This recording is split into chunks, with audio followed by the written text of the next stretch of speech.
il y a toujours une réticence à aller vers les soins en psychiatrie. Donc si en plus vous devez faire 50 km pour consulter, évidemment vous ne les ferez pas. Alors je suis le professeur Antoine Pellissolo, je suis psychiatre, chef du service de psychiatrie à l'hôpital Henri Mandor à Créteil. Et puis j'essaie depuis quelques années de défendre les intérêts de la psychiatrie, du service public notamment, dans les circonstances un peu difficiles que connaît ce secteur depuis longtemps.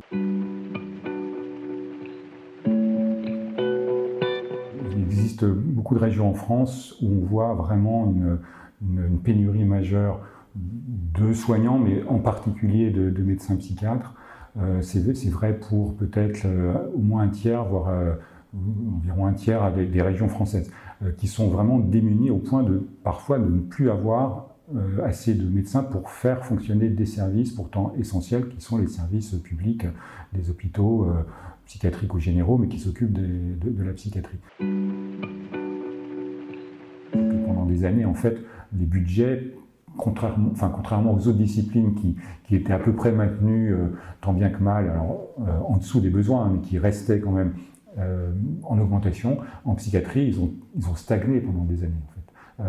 Et en tout cas n'ont pas suivi l'augmentation des besoins qui a été très forte. Auparavant, la psychiatrie à l'hôpital, c'était surtout des services de psychiatrie classiques, les hôpitaux psychiatriques, pour les maladies les plus chroniques, les plus lourdes, schizophrénie, les troubles de l'humeur, bipolaire, qui nécessitent des soins au long cours. Mais il y a aujourd'hui aussi beaucoup de besoins auxquels on doit répondre. Ce sont les consultations plus diversifiées pour toute la population, sauf qu'au total, ça fait qu'il n'y a pas assez quand même de médecins pour faire tourner toutes ces activités. Ce que l'on voit beaucoup, c'est des jeunes médecins qui ont commencé à travailler dans les hôpitaux, qui se découragent tout simplement parce que ça peut être très épuisant de devoir faire face un peu seul à tous les besoins d'un service, qui soit l'hospitalisation, les urgences, les gardes donc, et les consultations de journée, avec une population qui est souvent très nombreuse à prendre en charge, et avec un nombre de psychiatres insuffisant, et puis surtout une organisation qui n'est pas complètement satisfaisante en termes d'équipe et de conditions de travail. Certains établissements sont amenés à fermer des structures pour les délocaliser, ce qui fait que le service rendu pour les patients, c'est quand même assez catastrophique, parce que ça veut dire que dans certaines villes, et parfois dans des cantons ou dans des territoires assez larges, il n'y a plus d'accès à des soins psychiatriques, ni en consultation parfois, ni en hospitalisation. La plupart des personnes qui ont un trouble psychique assez sévère sont déjà pas très demandeuses d'elles-mêmes au départ de soins, parce qu'elles ne se rendent pas compte des difficultés qu'elles rencontrent, et en tout cas de leur origine psychiatrique. Il y a toujours une réticence à aller vers les soins en psychiatrie. Il y a en plus souvent une peur de ce milieu-là. Donc si en plus vous devez faire 50 km pour consulter, évidemment vous ne les ferez pas.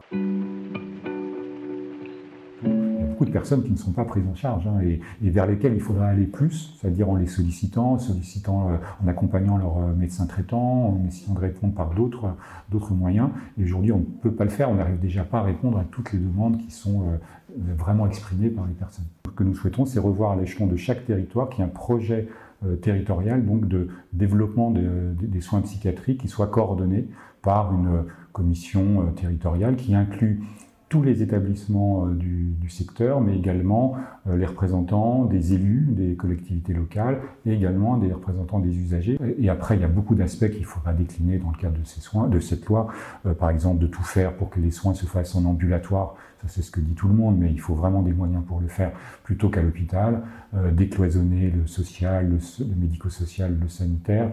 Revaloriser les métiers du soin, donc que ce soit les métiers de l'hôpital, infirmiers et médecins, mais aussi beaucoup d'intervenants, notamment les psychologues. Et si on avait une image plus, on va dire, plus ouverte de la santé mentale, qui soit moins dans quelque chose de péjoratif que ça ne l'est aujourd'hui, je pense qu'on aurait quand même plus facilement l'occasion de structurer des équipes et surtout de les fidéliser. La maladie psychique, c'est une maladie comme les autres. Ça ne veut pas dire qu'elle est identique aux autres, mais qu'elle doit avoir le même statut de reconnaissance, où la personne ne doit pas se sentir ni fautive, ni en marge de la société.